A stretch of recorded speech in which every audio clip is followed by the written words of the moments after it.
John Brittas MP ഇപ്പോൾ നമുക്കൊപ്പം ചേരുകയാണ്. അദ്ദേഹം കവടിയാർ ജവഹർ നഗർ സ്കൂളിൽ തന്റെ വോട്ട് രേഖപ്പെടുത്തി പുറത്തിറങ്ങി വന്നിരിക്കുകയാണ്.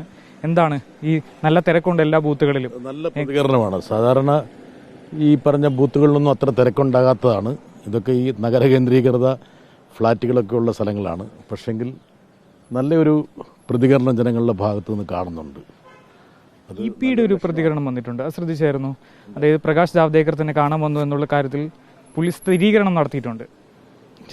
എനിക്കറിയില്ല, എനിക്ക് അദ്ദേഹം പറഞ്ഞതിൻ്റെ അപ്പുറത്ത് വേറെ ഉണ്ടോ? അദ്ദേഹം അല്ലേ പറയേണ്ടത്. അതിൽ അന്തർധാരയുടെ ഭാഗമാണെന്ന് അല്പസമയം മുമ്പ് ഇവിടെ വോട്ട് രേഖപ്പെടുത്തിയ K മുരളീധരൻ പറഞ്ഞിരുന്നു. ഇടതുപക്ഷം അതിശക്തമായിട്ട് എതിർക്കുന്നത് BJP ആണ്. BJP എതിർക്കുന്ന പ്രത്യയശാസ്ത്രവും മുന്നണിയും ഇടതുപക്ഷമാണ്. ഇത് കേരളത്തിലെ എല്ലാവർക്കും അറിയാം. അത് മറച്ചു വെക്കാൻ വേണ്ടി ഏത് തരത്തിലുള്ള കഥകൾ ഇറക്കിയിട്ടും കാര്യമില്ല. അചഞ്ചലമായി ഇന്ത്യയുടെ മതനിരപേക്ഷതയ്ക്ക് വേണ്ടി വാദിക്കുകയും ശബ്ദിക്കുകയും നിലകൊള്ളുകയും ചെയ്യുന്ന ഒരു പാർട്ടിയാണ്, മുന്നണിയാണ് ഇടതുപക്ഷം. അതുകൊണ്ടാണല്ലോ ഞങ്ങൾ ഇടതുണ്ടെങ്കിലേ നമ്മുടെ ഇന്ത്യയുള്ളൂ എന്ന് പറയുന്നത്. അത് ജനങ്ങൾ അംഗീകരിച്ചിട്ടുണ്ട്. അതാണ് എൻ്റെ യാഥാർത്ഥ്യം. അതല്ലാതെ നാളെ ഇരട്ടി വെളുക്കുമ്പോൾ അപ്പുറത്തേക്ക് പോകുന്ന കോൺഗ്രസിൻ്റെ സ്വഭാവമല്ല ഇടതുപക്ഷത്തിൻ്റേത്. ശരി.